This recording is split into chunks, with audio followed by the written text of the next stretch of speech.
Hello दोस्तों।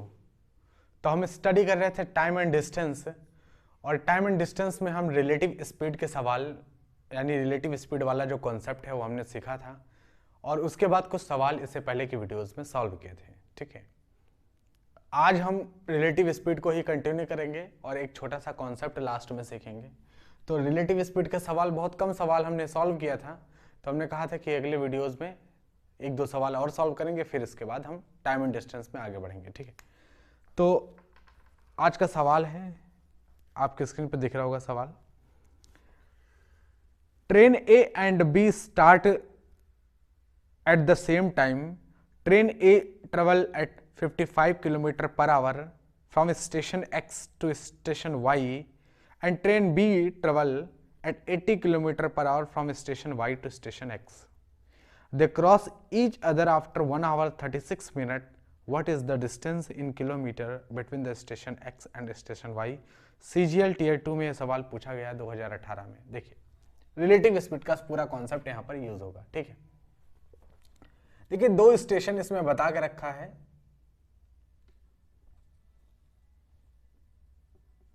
ये X है और ये स्टेशन Y है।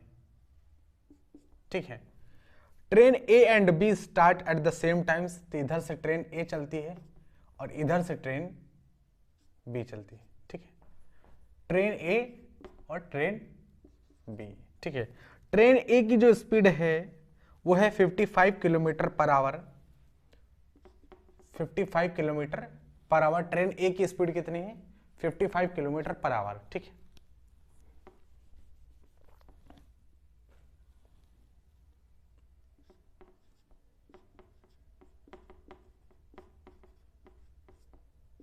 ट्रेन बी की स्पीड इसमें है 80 किलोमीटर पर आवर।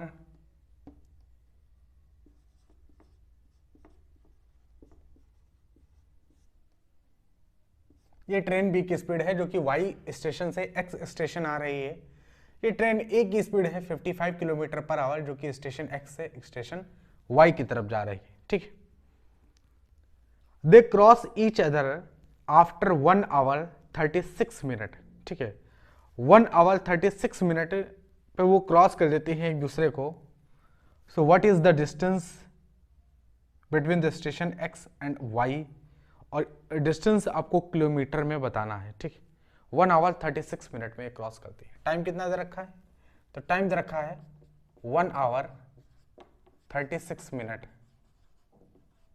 ठीक है, अब बहुत ध्यान से समझिए, अगर ट्रेन ए स्टेशन एक्स से चलेगी with the speed of 55 kilometre per hour, 55 kilometre per hour की स्पीड से जाएगी, और ट्रेन बी अगर स्टेशन वाई से चलेगी 80 किलोमीटर पर आवर की स्पीड से, तो क्या हम रिलेटिव स्पीड लिख सकते हैं? बिल्कुल लिख सकते हैं। क्या आएगी रिलेटिव स्पीड यहाँ पर? तो रिलेटिव स्पीड यहाँ पर कितनी आ जाएगी? तो आप कहेंगे रिलेटिव स्पीड क्योंकि डायरेक्शन अपोजिट है, तो 55 प्लस 80, तो रिलेटिव स्पीड कितनी आ गई? 8 5 13, 135 किलोमीटर पर आवर। ये हमारी रिलेटिव स्पीड होगी। अब इस स्पीड से 1 घंटा 36 मिनट तक जो है मोशन हुआ है, तो डिस्टेंस कितना हुआ होगा? तो स्पीड हमें पता है, टाइम पता है, डिस्टेंस निकाल सकते हैं। ठीक है, तो डिस्टेंस कितना होता है? डिस्टेंस होता है स्पीड इंटू टाइम। स्पीड की जगह रिलेटिव स्पीड रख दो 135, और टाइम की जगह 1 घंटा 36 मिनट। ठीक है, तो 1 घंटा 36 मिनट के 36 मिनट के घंटे बनाएंगे। बनाइए, 36 ये 60 से डिवाइड कर दीजिए, तो 6 10 3 5, और 3/5 में 1 जोड़ दीजिए तो कितना हो जाएगा? 5 3 8/5। तो टाइम, टोटल टाइम अगर देखेंगे तो 8/5 घंटे। ठीक, ये टोटल टाइम आ जाएगा। अरे भाई, ये 36 मिनट को हमने आवर में चेंज किया है तो 3/5 घंटे आए हैं, और ये 1 घंटा पहले से, तो 1 घंटे में 3/5 अगर जोड़ोगे तो 8/5 आएगा। ठीक है, अब यहाँ से हम मल्टीप्लाई कर मतलब कैंसिल करते हैं। 5 1 5, 5 2 10, 3 5 7 35, 27 8 216 किलोमीटर। ठीक है, तो दोनों के बीच में जो डिस्टेंस आ जाएगी वो 216 किलोमीटर ये डिस्टेंस आ जाएगी। ठीक है, आई होप आपको ये समझ में आया होगा। बहुत ही बेसिक सा सवाल है, रिलेटिव स्पीड का सवाल है। जब इस तरह से मोशन हो तो हम रिलेटिव स्पीड लिखते हैं। अगर रिलेटिव स्पीड आपको लिखना आ गया, क्योंकि डायरेक्शन अपोजिट है, हमने कल इससे पहले की वीडियोस में बताया कि डायरेक्शन अपोजिट हो तो स्पीड आप ऐड कर लो, और एक तरफ ही डायरेक्शन हो यानी सेम डायरेक्शन हो तो स्पीड बड़ी वाली में से छोटी वाली स्पीड को सब्ट्रैक्ट कर लो, वो रिलेटिव स्पीड होती है। ठीक, तो ये सवाल का आंसर है। अगले सवाल की तरफ चलेंगे। अगला सवाल है P and Q starting simultaneously from two different places proceed towards each other at a speed of 20 km per hour and 30 km per hour. By the time they meet each other, Q has covered 36 km more than that of P.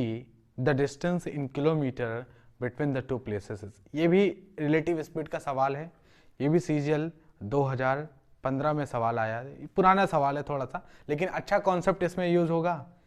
एक ये concept कभी भी पूछा जा सकता है, इसलिए हम इस सवाल को सॉल्व करेंगे। ठीक, बिल्कुल वही कंडीशन है, लेकिन सवाल दूसरी तरह से पूछा गया है। P and Q starting simultaneously, तो ये P है और ये Q है।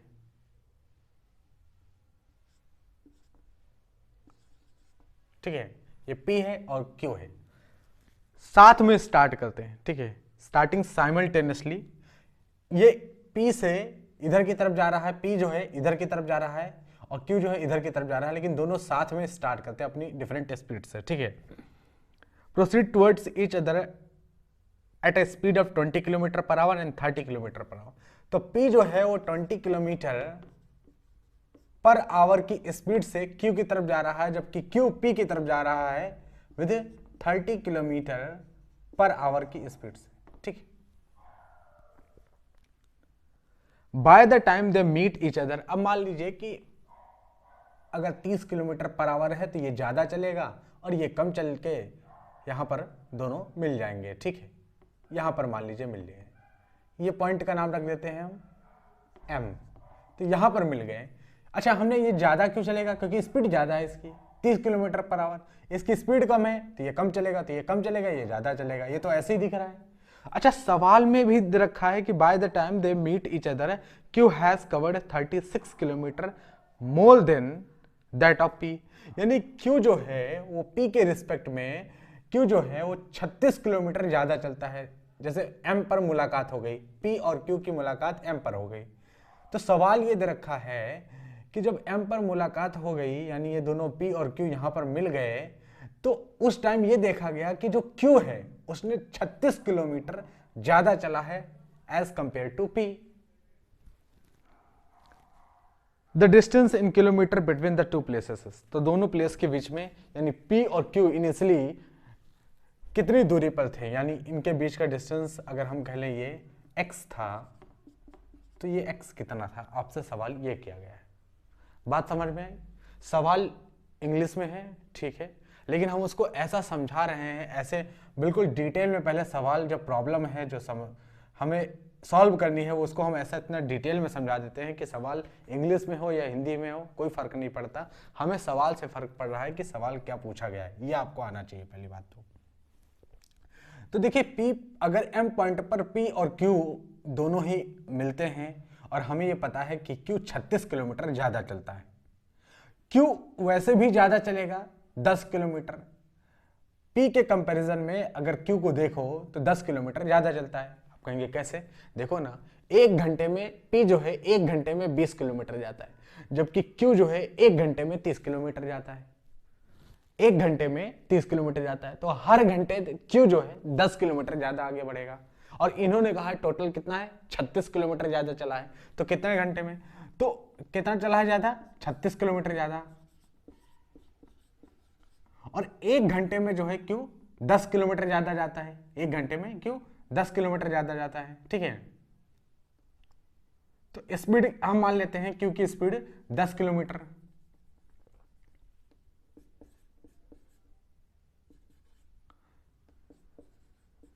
तो स्पीड, और यहां पर हमें स्पीड पता है और यहां पर डिस्टेंस पता है, हम यहां पर टाइम निकाल लेना चाहते हैं। ठीक है, तो टाइम अगर हम यहां पर देखें तो टाइम आएगा डिस्टेंस अपॉन स्पीड 3.6 आवर, ये टाइम आ जाएगा। ठीक है, time is equal to distance upon speed, तो टाइम कितना आ गया 3.6 आवर। यानी जो क्यू जो है 36 किलोमीटर चला है, एक्स्ट्रा जो चला है।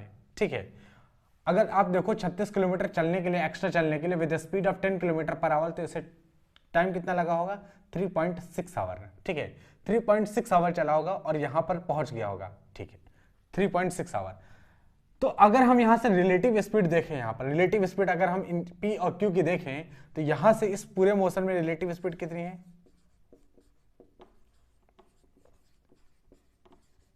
तो रिलेटिव स्पीड देखें तो दोनों की स्पीड ऐड कर देंगे तो 20 + 30। ये बात जो लिखी है हमने, हो सकता है बहुत से लोगों को ये बात समझ में ना आ रही हो। ठीक है, उनको समझ ही नहीं आ रहा हो कि ये हुआ क्या है यहाँ पर, तो अभी हम इसको डिटेल में समझा देंगे। पहले रिलेटिव स्पीड हम यहाँ पे देख लेते हैं। तो हमने रिलेटिव स्पीड लिख दी कितना, 30 20 50, तो 50 kilometre per hour relative speed निकल के आ गई। ठीक है, अच्छा टाइम हमें दिया नहीं है, टाइम हमें दिया नहीं है और हमसे ये डिस्टेंस पूछा है, तो डिस्टेंस भी निकालना है, टाइम भी निकालना है, दोनों चीज निकालना। अगर टाइम दे दिया होता तो स्पीड जो रिलेटिव स्पीड निकल के आए, इस रिलेटिव स्पीड को इस टाइम से मल्टीप्लाई कर देते तो टोटल डिस्टेंस आ जाता।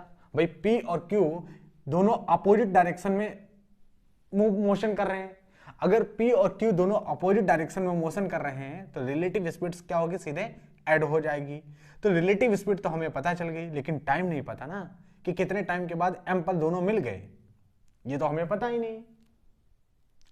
और डिस्टेंस हमसे पूछा है P और Q के बीच में डिस्टेंस कितना था। अगर टाइम निकाल लो किसी तरह से तो स्पीड इंटू टाइम कर देंगे, डिस्टेंस निकल आएगा।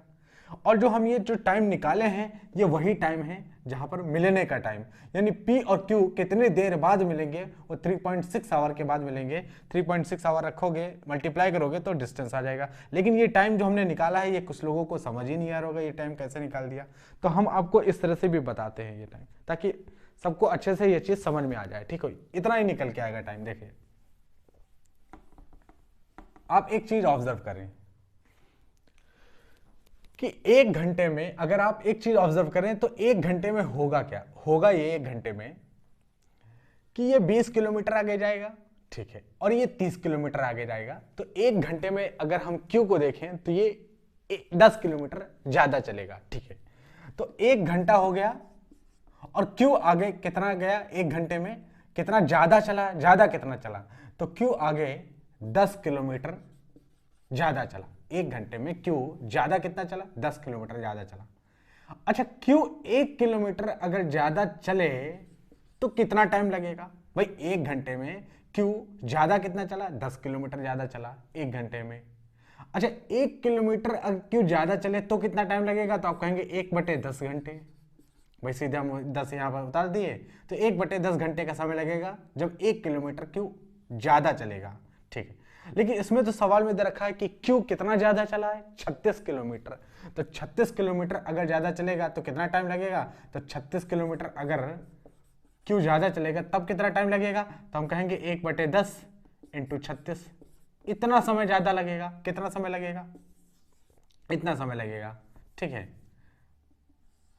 1/10 × 36, तो इसे आप कैलकुलेट करोगे तो 3.6 आवर लगेगा कि नहीं आएगा।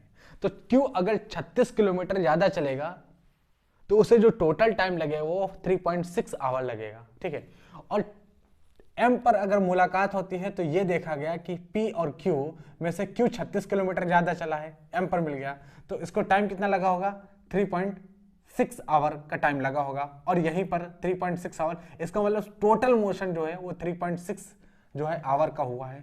तो यहाँ पर टाइम ये हम लिख सकते हैं 3.6 आवर। अब हम ये टाइम, अब हमें समझ में आ रहा होगा कि ये 3.6 आवर कहाँ से आया। ठीक है, अभी अगर नहीं समझ में आया है आपको तो आप एक बार और देख लो इस चीज को। ठीक है, रिपीट कर लो तो आपको अच्छे से समझ में आ जाएगा।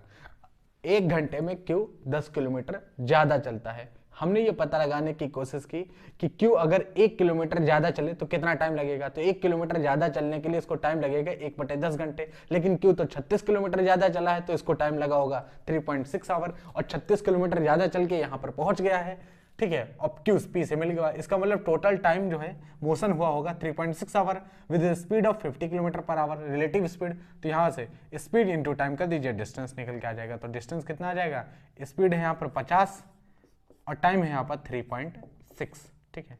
तो कितना आएगा डिस्टेंस, इसे हम हटाएंगे पॉइंट को, तो यहाँ 10 आ जाएगा, 10 पचे 50, 5 छक्का 30, 5 3 15 3 18, 180 किलोमीटर।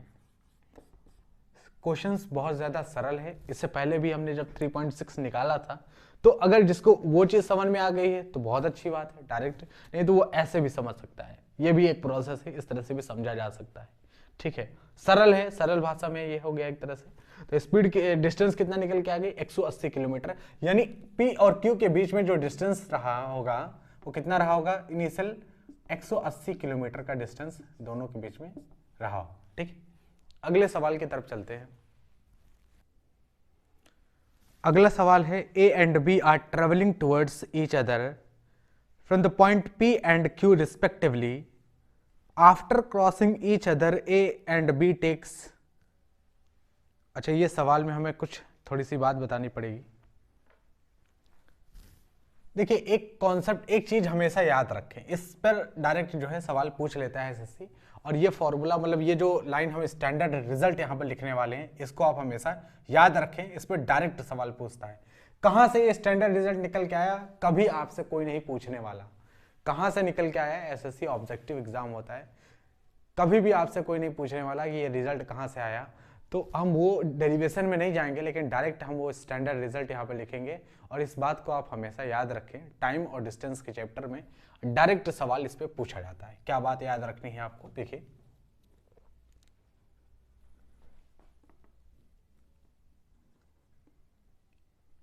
मान लीजिए कि यहां पर P है, यहां पर Q है, ठीक है, P और Q, तो यहां पर P है और यहां Q है। P जो है वो Q की तरफ चलता है with the speed of, P और Q मोशन करना शुरू करते हैं, ठीक है। P जो है S1 की स्पीड से चलता है और Q जो है S2 की स्पीड से चलता है। बहुत ध्यान से समझना, ठीक है। डायरेक्ट सवाल फॉर्मूले पर पूछा जाएगा जो हम स्टैंडर्ड रिजल्ट लिखेंगे, ठीक है। तो स्टैंडर्ड रिजल्ट में जो चीजें हम यहां पर मेंशन करेंगे उनको आपको अच्छे से समझना है, ठीक। इसलिए बहुत ध्यान से इस बात को समझिए। P Q यहां पर है, इनके बीच में कुछ डिस्टेंस है। P जो है यहां से S1 की स्पीड से चलना शुरू करता है, Q यहां से S2 की स्पीड पे चलना शुरू करता है, और यहां पर पता चलता है कि इनकी मुलाकात यहां पर होती है, ठीक है, यहीं पर हो जाती है बीच, ठीक है। इस पॉइंट का हम नाम दे देते हैं M, ठीक, M। तो P आया, P S1 की स्पीड से M पर, और Q आया, Q जो है S2 की स्पीड से M तक। फिर अब Q जो मूव कर रहा है वो P की तरफ, और P जो जाना चाहता है वो Q तक जाना चाहता है, ठीक है। तो अगर Q S2 की स्पीड से आया, यहां तक आया, और फिर उसके बाद यहां से यहां तक का आने के लिए Q को टाइम लगा T2। कितना टाइम लगा, T2 टाइम लगा, ठीक है।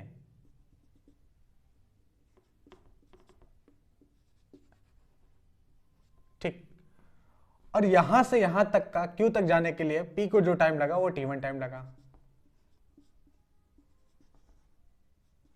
ठीक है, T1 टाइम लगा। यानी आफ्टर क्रॉसिंग यहां पर दोनों मिले, और मिलने के बाद हम इनका समय देख रहे हैं, यहां से यहां तक T1 टाइम लगा विद स्पीड S1, ठीक है।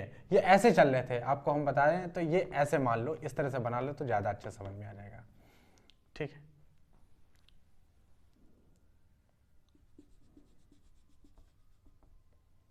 मतलब कुछ मोशन इस तरह से हो रहा है,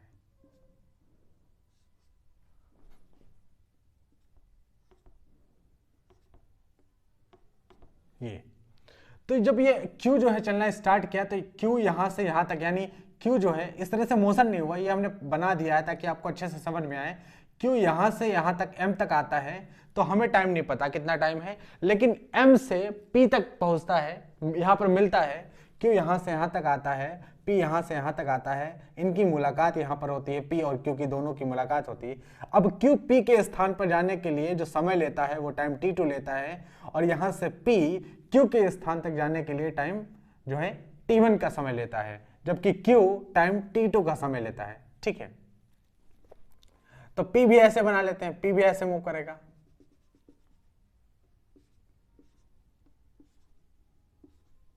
ये अब समझ में आ रहा होगा। ठीक है, तो p m से q तक जाने के लिए p को कितना समय लगा, t1 टाइम लगा, और q m से p तक जाने के लिए q को t2 टाइम लगा। तो ये स्पीड p जो है स्पीड s1 से आ रहा था, q जो है स्पीड s2 से चल रहा था। तो अब यहां से रिलेशन देखो, रिलेशन क्या है कि जो स्पीड का रेशियो होगा s1 अपॉन s2, ये टाइम के उल्टे रेशियो में होगा with square root t2 upon t1। ये हमें याद रखना होगा। ये चीज अगर हमें याद रहेगी तो हम सवाल को अच्छे से लगा लेंगे। ठीक, आफ्टर क्रॉसिंग का टाइम दे रखा है, p और q मोशन करते हैं with speed s1 s2। After crossing, यहां पर आफ्टर क्रॉसिंग p को, ठीक है, q तक पहुंचने में टाइम t1 लगा, और आफ्टर क्रॉसिंग q को p तक पहुंचने में टाइम t2 लगा। तो s1 upon s2, s1 upon s2 t2 upon t1 के अंडर रूट के बराबर होता है। ये चीज हमें याद होनी चाहिए, डायरेक्ट इस पे सवाल पूछता है। ठीक है, और 2019 का हम सवाल पढ़ रहे थे सीजीएल में, ये पूछा गया है, डायरेक्ट पूछा जाता है। इस तरह के सवाल कई बार एसएससी में आ चुके हैं, तो हम इस सवाल को अब सॉल्व करके दिखाते हैं। ठीक है, यही चीज यहां पर पूछी जाएगी आपसे, मतलब इसी कॉन्सेप्ट पर सवाल पूछे जाएंगे डायरेक्ट। देखो अब ये चीज कहां से निकल के आई, s1 upon s2 is equal to under root t2 upon t1। ये आपसे कोई नहीं पूछने वाला, कोई सब्जेक्टिव पेपर नहीं होता एसएससी का। ठीक, सवाल है a and b are travelling towards each other from the point p and q। अब देखो यहां पर पॉइंट p और पॉइंट q दे रखा है, जबकि a मूव कर रहा है इधर और b इधर से मूव कर रहा है। ठीक है, आफ्टर क्रॉसिंग आ गया, after crossing each other a and b take 6:1 upon 8 hours and 8 hours respectively to reach their destinations q and p। तो q से b चलना शुरू करता है, p से a चलना शुरू करता है, और यहां पर ये क्रॉस कर देते हैं, यहां पर a b की मुलाकात हो जाती है।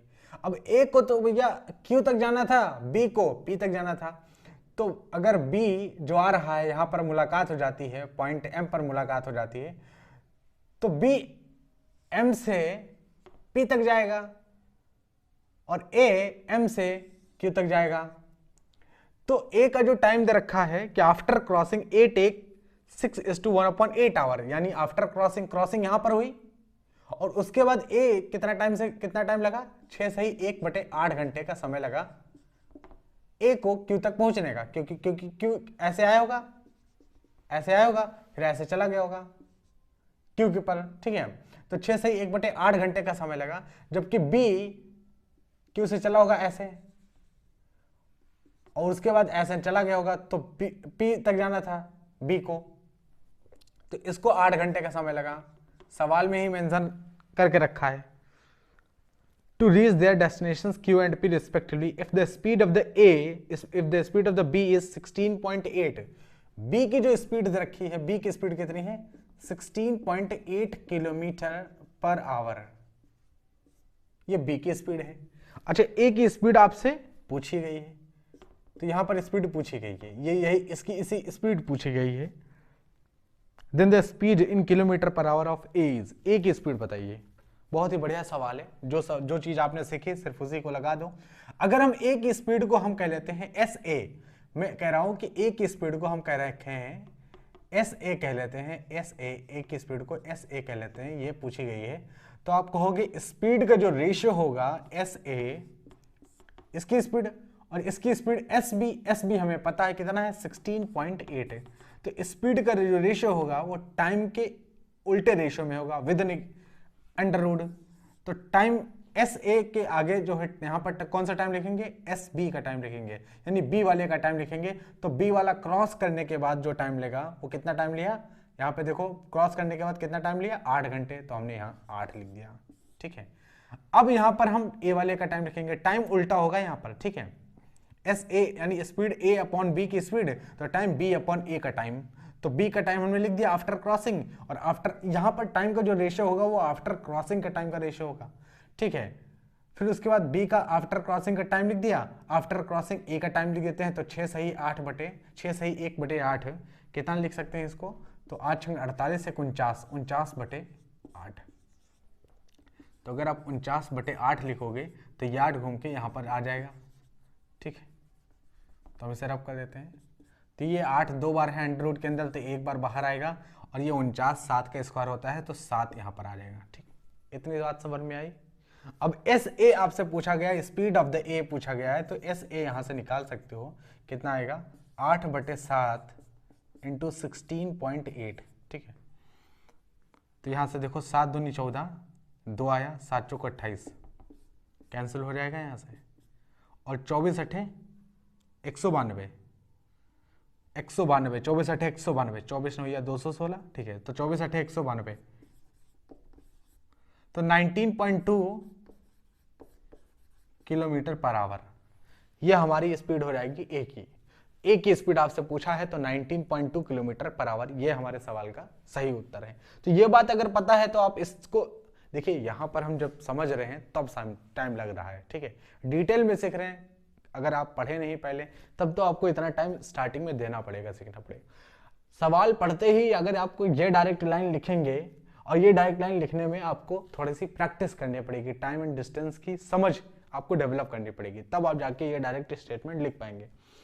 अगर आप शुरुआती दिनों में यानी स्टार्टिंग फेज में आप ये चाहते हैं कि हमसे डायरेक्ट ये चीज़ हो जाए, तो नहीं हो पाएगा, और जो बेसिक चीज़ है टाइम और डिस्टेंस का वो भी आप सीख नहीं पाएंगे अगर जल्दबाजी करेंगे। तो इसलिए थोड़ा समय दीजिए और चीज़ों को बहुत ही पेशेंस से स्टडी करिए, अच्छे से पढ़िए, कॉन्सेप्ट को बहुत अच्छे से समझिए, तब ट्रिक्स पर जाएं। डायरेक्ट ट्रिक पर कूद गए, क्योंकि बहुत सारे लोग बहुत सारी ट्रिक्स सिखाते हैं, हर सवाल को लगाने की एक ट्रिक होती है उनके पास, आपको ट्रिक देंगे। कुछ लोग तो सिर्फ ट्रिक पर ही काम कर रहे हैं, तो ट्रिक वालों का भैया कोई क्या हाल होता है वो एग्जाम के बाद उनका पता चल जाता है। तो इसलिए आपको ट्रिक के पीछे नहीं भागना है, बिल्कुल डिटेल में सीखें, अपना पूरा अच्छे से सीखें, समझें, टाइम दें, उसके बाद अपने आप चीज़ें जो हैं डेवलप होंगी, आप अपने आप अच्छे से जो है सवाल को पढ़ के डायरेक्ट जो फाइनल स्टेटमेंट होगा एक लाइन के अंदर सवाल करना शुरू कर देंगे। ठीक है, और फिर ऑप्शन चेकिंग वाले सवाल, ऑप्शन चेक करके कैसे सवाल को किया जाता है, धीरे धीरे डेवलप होंगी स्किल। स्टार्टिंग फेज में ही नहीं कि 4 दिन पढ़े हैं और उसके बाद सारी चीज़ें बस ट्रिक के माध्यम से सीख लें, तो ऐसा कभी हो नहीं पाएगा। ठीक है, तो आज का वीडियो यहीं पर रखते हैं, समाप्त करते हैं। तो चैनल को जरूर सब्सक्राइब करेगा, वीडियो अगर अच्छी लगी हो तो लाइक करें, लोगों के साथ शेयर करें। मिलते हैं नेक्स्ट वीडियो में, तब तक के लिए धन्यवाद।